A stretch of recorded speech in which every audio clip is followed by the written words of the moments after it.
Hello and welcome everyone. This is Tanvi Dutt and I'm a registered migration agent. So I've brought you all the updates that you all have been very curiously waiting according to the federal budget. सबसे important जो चीज़ जो आई है सामने की numbers जो है migration programme के they will remain at 160,000. तो उसका ये फ़ायदा हुआ है कि जो पीछे न्यूज़ आ रही थी कि there will be drop to 34,000, वो चीज़ नहीं है. 160,000 पे ही चलेंगे.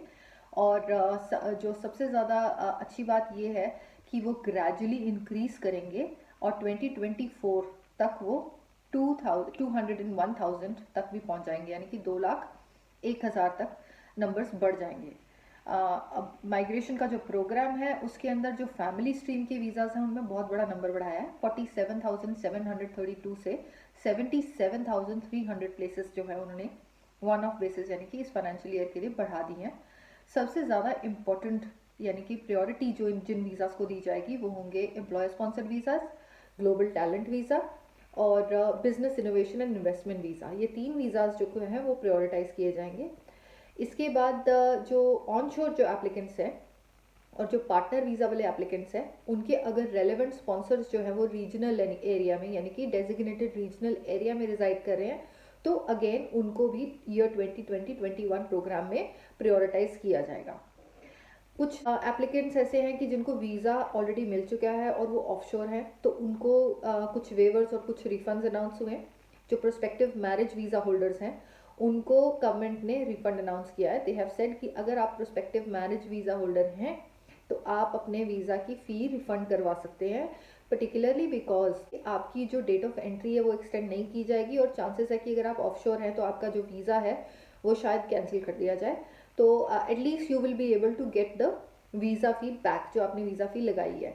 इसके अलावा पैसिफिक लेबर स्कीम और सीजनल वर्कर प्रोग्राम वाले जो वीज़ा होल्डर हैं जो कि यूजुअली हमारे सब एशियन रीजन में से कम होते हैं, उनकी भी जो है रिफंड अनाउंस कर दी गई है. In regards with temporary skilled workers या विजिटर वीज़ा होल्डर्स जिनके पास ये वीज़ाज हैं जो ऑफशोर हैं उनको वीज़ा फ़ी रिफ़ंड नहीं होगी, बट उनको आगे वाले वीज़ाज में जो वीज़ा की फ़ी है वो वेव कर दी जाएगी. तो जब भी ट्रैवल रिस्ट्रिक्शंस हटती हैं और आप अगला वीज़ा डालते हैं यहाँ पे वापस आने के लिए, चाहे वो विजिटर वीज़ा हो, चाहे वो स्टूडेंट वीज़ा हो, चाहे कोई भी और टेम्प्रेरी वीज़ा है, तो चांसेस हैं कि आपकी जो वीज़ा फ़ी है वो वेव कर दी जाएगी सो दैट आप ऑस्ट्रेलिया में वापस आ सकें जब भी ट्रैवल रिस्ट्रिक्शंस हट जाएं. और यही सेम चीज़ उन्होंने वर्किंग हॉलीडे मेकर वीज़ाज के लिए भी अनाउंस की है कि that you will be able to get a waiver of the subsequent visa fee once the travel restrictions have been lifted so that you'll be allowed to return to Australia. अब उसके अलावा जो business investment और innovation visa है बहुत important role play करेगा because economic recovery के लिए गवर्नमेंट को जो है ऑब्वियसली फॉरेन इन्वेस्टमेंट का बहुत बड़ा फ़ायदा रहता है. What you have to understand is कि गवर्नमेंट 2024 तक near about 1 trillion Australian dollars के डेट में आ जाएगी. इस साल इटसेल्फ में round about I think $736 billion का डेट जो है वो ऑस्ट्रेलिया पे आ गया है या आ जाएगा by the end of the year. तो इस लिहाज से अगर हम लोग 2024 तक $1 ट्रिलियन के डेट के अंडर आ जाते हैं तो माइग्रेशन या जो इंटरनेशनल जो इंडस्ट्री है, माइग्रेंट्स जो स्किल्ड वर्कर्स हैं, उनकी तरफ से एक बहुत बड़ा एवेन्यू है जो कि इकोनॉमिक रिकवरी में हेल्प कर सकता है. एंड सिमिलरली बिजनेस इन्वेस्टमेंट और इनोवेशन जो वीज़ा है ये भी बहुत बड़ा इंपॉर्टेंट रोल प्ले करेगा. तो इस हिसाब से उन्होंने क्या किया है कि उनकी वीज़ा फ़ी जो है वो बढ़ा दी है बाय अराउंड 11.3%. और सबसे ज़्यादा इंपॉर्टेंट चीज़ ये है कि ये हायर वैल्यू इन्वेस्टर्स और बिजनेस ओनर्स जो हैं या एंटरप्रेन्योर्स हैं उन्हीं को ही ये टारगेट करेंगे और उन्हीं को ही ये प्रायोरिटाइज करेंगे. इसी हिसाब से उन्होंने इनका जो नंबर है वो बढ़ा के 13,500 कर दिया है total number of places. Global talent visa I will make a special video on that कि वो क्या है. बट ग्लोबल टैलेंट वीज़ा भी एक बड़ा इंपॉर्टेंट वीज़ा है. This is mainly targeting the people who are very talented. अलग अलग फील्ड में आपका जो टैलेंट है आप उस चीज़ के बेसिस पे यहाँ पे ग्लोबल टैलेंट वीज़ा ले सकते हैं. तो उसका नंबर ट्रिपल कर दिया गया है. 15,000 places have been allocated to global talent visa. और ग्लोबल टैलेंट वीज़ा के लिए तो स्पेशली बिजनेस और टैलेंट के लिए इन्होंने एक स्पेशल टास्क फोर्स बनानी है जिसके अंदर दिल मेक श्योर कि ये लोग टारगेट ग्लोबल बिजनेस और टैलेंट को ही करेंगे, जिसके बेसिस पे वो जब यहाँ आके अपना स्किल इम्प्लीमेंट करेंगे तो इकोनॉमिक रिकवरी में, लोकल जॉब्स को बूस्ट करने में उस चीज़ का बहुत फ़ायदा होगा। नाउ फैमिली स्ट्रीम बहुत इंपॉर्टेंट स्ट्रीम है, जिसके अंदर हर तरह का फैमिली वीज़ा आता है। जो फैमिली स्ट्रीम है उसके अंदर उन्होंने स्पॉन्सरशिप फ्रेमवर्क थोड़ा सा चेंज किया है। स्पॉन्सरशिप फ्रेमवर्क में उन्होंने पर्टिकुलरली उन्होंने ये बोला है कि जो पार्टनर वीज़ा है उसके अंदर मैंडेटरी कैरेक्टर चेक आ जाएगा, और पर्सनल इन्फॉर्मेशन जो भी जो डिपार्टमेंट ऑफ होम अफेयर्स आपसे एक्सपेक्ट करेगा, मांगेगा, वो आपको देनी पड़ेगी, वो मैंडेटरी हो जाएगी। और ये इस हिसाब से इन्होंने इन्फोर्स करना है कि पास्ट में फैमिली वायलेंस के बहुत सारे केसेस आए हैं सामने, और ये इन्होंने रिसेंटली उसको ध्यान में रखते हुए कुछ चेंजेस जो हैं वो इम्पोज किए हैं, तो ये उसकी इनलाइन चलेंगी। तो they want to make sure that you pass your character test, सबसे ज़्यादा ज़रूरी है। तो जो भी स्पॉन्सर्स हैं, जो भी पार्टनर वीज़ा के स्पॉन्सर्स हैं या फैमिली वीज़ा के स्पॉन्सर्स हैं, they have to have a clear record, अपना क्रिमिनल रिकॉर्ड्स पर्टिकुलरली। नंबर्स जो हैं वो बहुत बड़े पार्टनर वीज़ा को मिले, 72,300 इन्होंने नंबर्स जो दिए हैं वो दिए हैं। बट सबसे ज़्यादा जो इंडिकेशन आ रहा है वो ये आ रहा है कि ये मेनली फोकस करा जाएगा लॉट ऑफ पीपल जहाँ पे जो ऑन शोर पार्टनर वीज़ा वाले हैं, या फिर जिनके जो स्पॉन्सर्स हैं वो रीजनल एरिया में, ऑलरेडी डेजिग्नेटेड रीजनल एरिया में रह रहे हैं। बड़ी इंपॉर्टेंट जो चीज़ पार्टनर वीज़ा की वो ये आई है कि पार्टनर वीज़ा के अंदर बिसाइड्स कैरेक्टर उन्होंने इंग्लिश भी मैंडेटरी कर देनी है, जो एप्लीकेंट्स हैं और जो स्पॉन्सर हैं दोनों के लिए। तो अब ये कितनी इंग्लिश की रिक्वायरमेंट होगी वो देखा जाएगा। तो चांसेस हैं कि हो सकता है कि 5 या 6 के बीच में हो, but then we'll have to wait and see कि गवर्नमेंट वो क्या मिनिमम रिक्वायरमेंट लेके आती है जो पार्टनर वीज़ा के एप्लीकेंट्स हैं और पार्टनर वीज़ा के स्पॉन्सर हैं। तो ये भी बड़ा इंपॉर्टेंट है, अगर आप पार्टनर वीज़ा डालने का सोच रहे हैं प्लीज़ मेक श्योर आप जल्दी से डाल दीजिए, बिकॉज अगर हम डिले करते हैं या रुकते हैं तो वो आपको इंग्लिश टेस्ट देना ज़रूरी हो जाएगा दोनों पार्टीज़ को। इसके अलावा इन्होंने कुछ और चेंजेस करे हैं, कुछ एडल्ट माइग्रेशन इंग्लिश प्रोग्राम के बारे में, यानी कि कुछ लोगों को ये इंग्लिश की कुछ क्लासेस फ्री देते हैं माइग्रेंट्स को, तो उसका कुछ जो नंबर आवर्स हैं वो कैप कर दिए गए हैं। ह्यूमैनिटेरियन वीज़ा का जो नंबर है उसका जो सीलिंग है वो 13,750 प्लेसेस पे है। अब ये ही एक मेन वीज़ा है बिसाइड्स जो talent visa, business innovation visa वगैरह के अलावा, कि जिसके अंदर जो मिक्स ऑफ प्लेसेस होंगी जो कि ऑनशोर और ऑफशोर दोनों तरह के होंगे। बट ज़्यादातर जो है जितने भी वीज़ाज के जो by the looks of it ये लोग टारगेट करेंगे, ऑनशोर वालों का ज़्यादा टारगेट है। फेडरल लॉ कोर्ट्स जो हैं, पर्टिकुलरली जो फेडरल सर्किट कोर्ट्स हैं, आप लोगों को आइडिया होगा जिन लोगों का वीज़ा रिफ्यूज़ हो गया है उनको पहले एएटी के अंदर उनकी एप्लीकेशन जाती है, और उसके बाद अगर आप एएटी में भी केस हार जाते हैं तो आप फेडरल सर्किट में अपनी फाइल डालते हैं, जिसके अंदर आपको कुछ मंथ से लेके ईयर एंड हाफ तक का या कई बार इससे ज़्यादा का टाइम मिल जाता है। अब सबसे बड़ी प्रॉब्लम ये होती है कि आपको जो वो टाइम मिलता है, अगर आप उस चीज़ को यूज़ करना चाहते हैं अपने कोई और पाथवे बनाने के लिए, यानी कि पॉइंट्स बेस्ड माइग्रेशन या किसी भी रीज़न के लिए, तो वो टाइम आपके लिए बेनिफिशियल रहता है। हाउएवर गवर्नमेंट ने $35.7 मिलियन जो है over the period of 4 years starting from this financial year उसके अंदर इंजेक्ट करना है सिस्टम के अंदर।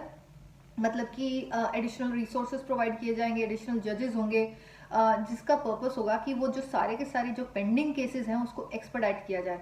तो अगर आप लोग ये सोच रहे हैं कि आपका रिफ्यूज़ल आया, आप अभी एडी पे हैं और अभी कोई बात नहीं फेडरल डाल देंगे, तो ये चांसेस हो सकते हैं कि फेडरल की जो प्रोसेसिंग है वो फास्ट हो जाए और आप लोगों को इतना टाइम ना मिल पाए। So make sure that you work towards your pathway sooner. इसके अलावा जो ओवरसीज स्टूडेंट्स हैं जो बहुत ज़्यादा मुझे डेली के हिसाब से इंक्वायर करते हैं, जिनके कईयों के वीज़ाज भी हमने लगाए हैं, कईयों के ग्रांट्स आ रहे हैं, उनको धीरे धीरे ऑस्ट्रेलिया में वापस लाने का प्लान करा जा रहा है।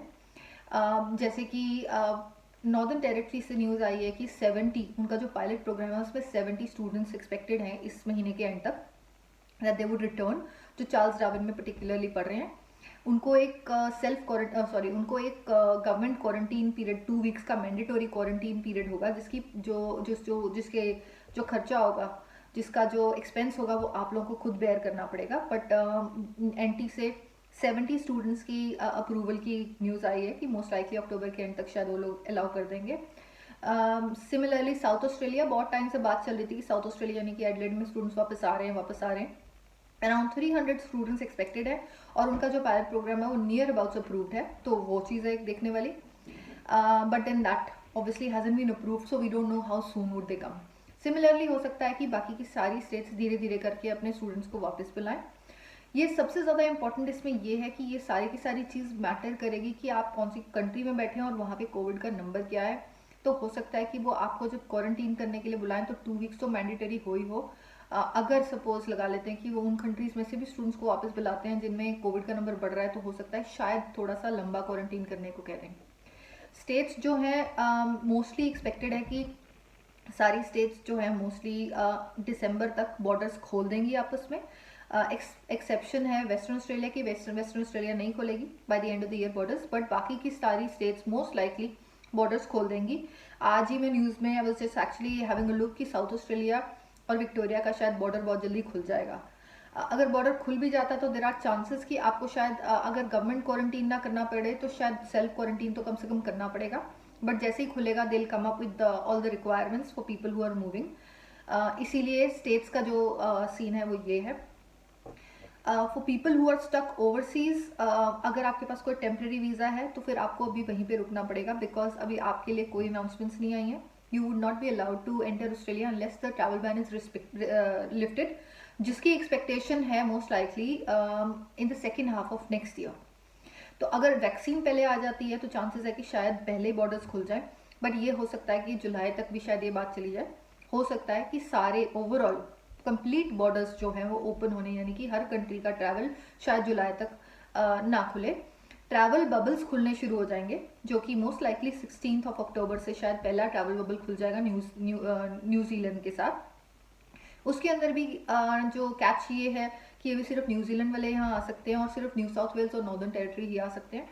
बट अभी ऑस्ट्रेलियंस वहाँ जा सकते हैं कि नहीं वो देखना पड़ेगा, क्योंकि ऑस्ट्रेलिया ने खुद ही कहा हुआ है कि दिसंबर तक हमारे सिटीजन्स को बाहर जाना मना है। Based on the other countries हो सकता है कि जो ट्रांस टैस्मेन का बबल है जिसके अंदर फीजी और वनाटू और सारी कंट्रीज की बात हो रही थी, शायद वो लोग भी खुले धीरे धीरे। पर जो ट्रांस टैस्मेन का बबल खुलने के बाद जो कंट्रीज एक्सपेक्टेड है, हो सकता है कि सिंगापुर, जापान और भी कंट्रीज खुलनी शुरू हो, but they will not immediately open the borders for every country. They'll see what is the number of COVID cases in the country. उसके हिसाब से वो सब कुछ खोलेंगे। उसके अलावा जो स्टेट डोमिनेशन की जो अनाउंसमेंट है वो ये है कि अभी तक स्टेट्स ने अपनी रिक्वायरमेंट्स हमें बताई नहीं है। किसी भी स्टेट की तरफ से क्या नई रिक्वायरमेंट्स हैं, कितने लोगों को बुलाना है, क्या क्राइटेरिया है, कौन सी ऑक्यूपेशन है, वो सब कुछ अभी रुक के पता चलेगा। हो सकता है कि कुछ वीक्स लग जाए। सो आप लोग प्लीज़ पेशेंटली बैठिए, बट डेफिनेटली आप अपनी फाइल रेडी रखिए, जैसे कि मैंने आपको लास्ट वीडियो में भी बताया था।